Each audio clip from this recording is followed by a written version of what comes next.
Kepala LLDikti Wilayah 10, Abdalisma membeberkan dinamika profil PTS di Wilayah 10 pada Raker tahun 2025. Lembaga Layanan Pendidikan Tinggi LLDikti Wilayah 10 melaksanakan rapat kerja 2025 di Ballroom TZHM Premier Hotel pada 26-27 Mei 2025 dengan mengusung tema penguatan Tridharma Perguruan Tinggi untuk mewujudkan perguruan tinggi bermutu dan berdampak. Raker ini dihadiri oleh perguruan tinggi swasta di wilayah Sumatera Barat dan Jambi. Ketua Pelaksana Raker LLDikti Wilayah 10, Rahmi menyampaikan bahwa perguruan tinggi tidak hanya transfer ilmu, tapi juga pembentukan karakter. Sementara itu, Kepala LLDikti Wilayah 10, Abdalisma menyampaikan terjadi peningkatan program studi dari 640 prodi pada tahun 2024, tahun 2025 menjadi 650 prodi. Jumlah prodi dengan predikat unggul dari 7 pada tahun 2024 menjadi 22 prodi pada tahun 2025. Abdalisma juga menyampaikan dosen yang ada di LLDikti Wilayah 10 tahun 2025 berjumlah sebanyak 5.218 orang.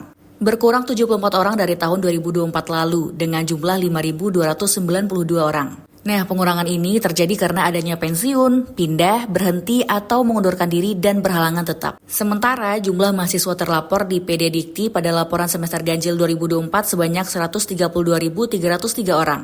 Sebelumnya, pelaporan ganjil pada tahun 2023 ada 126.897 orang. Beliau berharap melalui rapat kerja ini nantinya dapat secara bersama mengkonsolidasikan dan juga mendapatkan solusi yang konkret dari persoalan-persoalan pendidikan tinggi yang terjadi saat ini. Wali Kota Padang, Fadli Amran juga menyampaikan jika menggerakkan segala potensi untuk mewujudkan Kota Padang pintar dan Kota Padang sehat. Hal lain juga disampaikan beliau yaitu adanya beasiswa ke luar negeri untuk lulusan SMA atau SMK sederajat.